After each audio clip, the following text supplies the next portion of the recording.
Welcome to Community Connections. I'm Lori Matway, and joining me here today is Dr. Greg Savel. Welcome, Greg. It's so good to see you. Good to see you. Thank you. I hope your family is well and everyone's safe. Everyone is doing all right. Thank you. And for our viewing audience, just letting you know that Dr. Savel and I are social distance. We're not wearing our masks today so you can hear us clearly, because we're going to be talking about obviously a very heavy topic, a topic that is concerning for our families, for our staff, and just want to get your thoughts as your practice has been booming and answering a lot of calls, not only from your students, your patients, but from our staff as well. So we thank you for sharing your expertise. I want to start today with just the fact that families have had choice, and we all have anxiety about making the best choice for our children. And so when they look at, should my child go to in-person school, and or should I wait and maintain that virtual setting, what kind of advice do you have for parents as they grapple with those choices? That question comes up only in 107% of all visits now, because parents don't know what to do. Yeah. But the truth is, the answer is different for every family. Some moms and dads are at home, some are not. For some people, there is no choice. But then you have to think about what is at home. As you've talked about with me earlier, people are in school 6 to 8 hours a day, and the other 18 hours a day, they're home. Right. So really what happens at home is almost more important. But, you know, I had a mother come in this morning, a mother who has severe lung disease. She's a single mom raising children, and she has to pick up her kids from school herself. That's something. Right. If grandpa lives at home and he has cancer and he's on chemotherapy, that's a different story. So some people have had to make the choices because of issues at home. Of course, we think kids should go back to school. You know, it was unfortunate that the children were out of school. Some okay to learn. We know some kids are self-starters, but the vast majority floundered. I mean, the school is amazing. They did the best job they could, but with the home, with the video games, and, you know, you should never study where you sleep and all of that. But, you know, everybody's home is different. Internet connections, all of that. We want kids to be in the school setting where they can learn, because, you know, as I've been talking to people all week, you know, the group nourishes the individual. And the individual often cannot get nourished in his or her own environment. Right. But it isn't always that simple, because there has to be responsibility. So when parents, you know, bring their kids to school, and we're going to talk about a lot of things during this impromptu session, but they want to go to school with good nutrition, and we'll get into that in a minute. But also there's the responsibility of telling their kids, eating well, about going into the classroom and wearing the mask, because they want to keep everybody safe and they don't want to bring germs home. So in essence, kids should go to school. They should learn in an environment. Schools are safe. They're maybe the cleanest place around.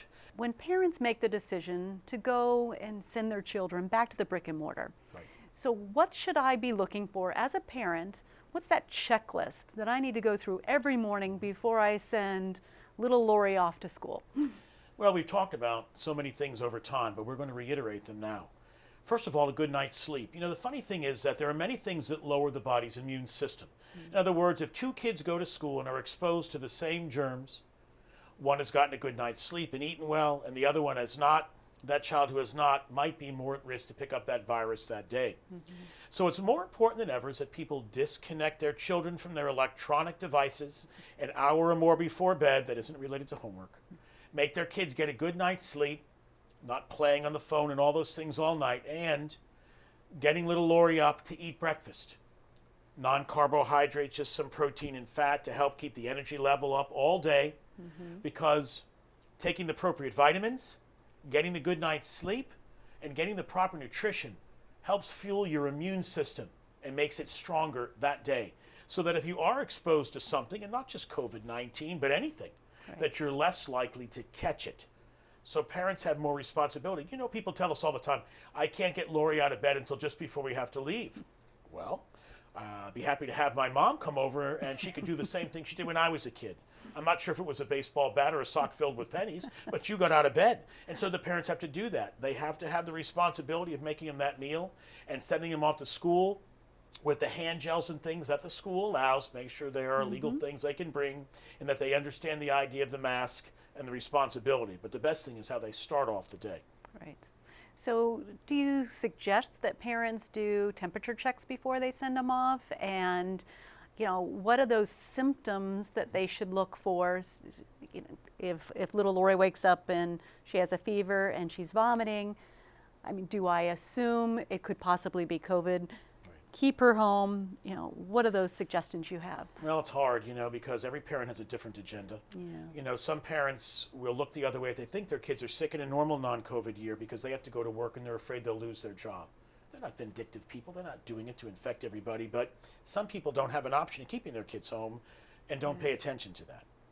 And other people, a child sneezes once in a COVID era and they think their child needs to stay home for 2 weeks. Right. Here's the terrible thing. There really isn't any way to take the temperature of humans accurately. Yes, I know we have all these laser guns and scan people's foreheads all the time, and I wonder, like, everyone is 95.7 today. You know, the truth of the matter is, whether the manufacturers want you to know it or not, you are a very intelligent woman, and you must have imagined to yourself, how is it we can point something at a forehead with skin outside a bone, whether it's in the sun or in an air-conditioned car, and get the temperature of someone's core? You can't. Thank you. And in the mouth of most people, it isn't that accurate. And on the opposite side, for those parents that have chosen to keep their child home, Yes. and again, 100% supporting parent choice, Yes. I'm a little concerned when we had all of our students in a virtual setting, we lost more students to suicide than we lost 0 to COVID-19. Yeah. So my heart tells me, what is that we need to tell families? What are those signs and symptoms Sure. of your child is not doing well in this virtual setting? They are under extreme stress, something that you and I have never had to face.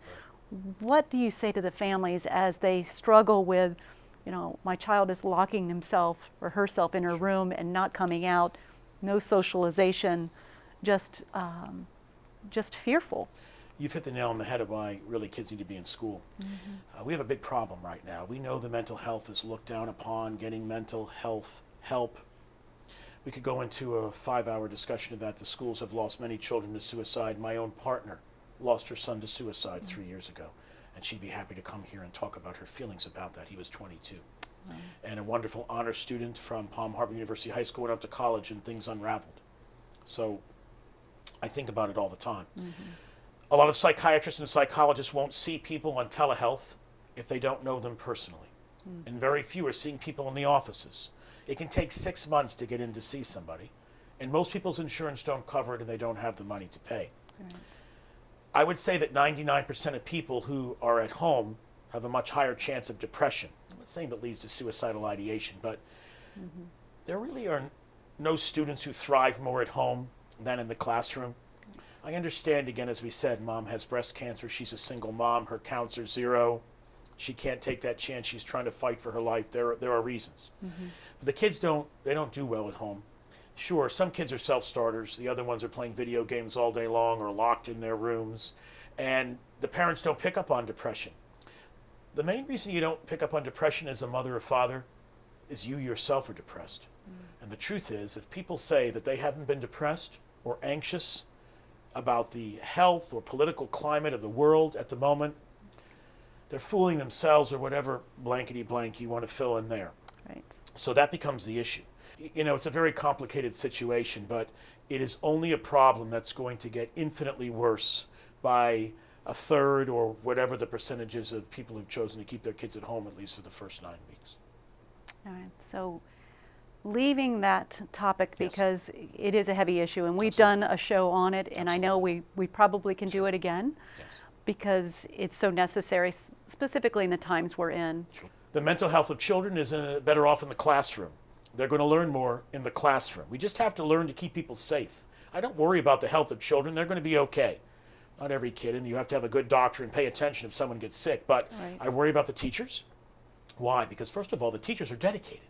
They stay up all night. They Yes. don't sleep Yes. because they are going to get that lesson plan out there. They're spending their own money. They're out there doing their things. And so, you know, I made the comment before, and I know you've lectured your teachers, and I've told, you know, thousands of them this week, if you don't get a good night's sleep or eat your breakfast, you know, Mrs. Johnson, then, That you know, right? you're putting yourself at risk. So it gets down to the teachers doing well. But if the parents will do the right thing, the teachers will do the right thing, and the students will do the right thing, then people have to be in the classroom to learn. So the group can nourish the individual.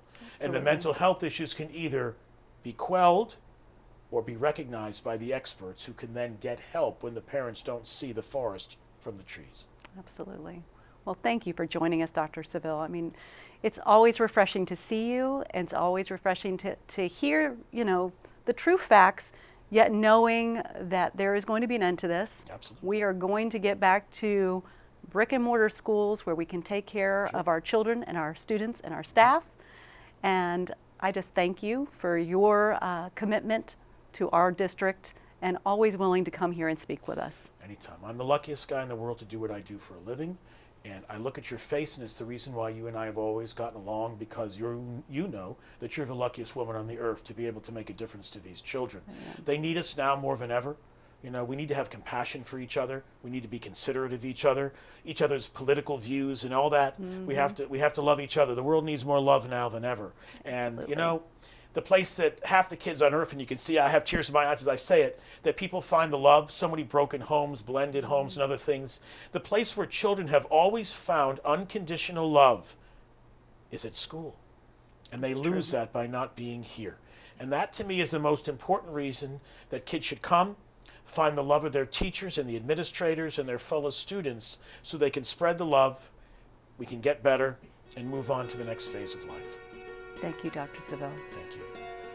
Coming up next is our Managing Officer for Health Services, Sarah O'Toole. Come back and join us for Community Connections.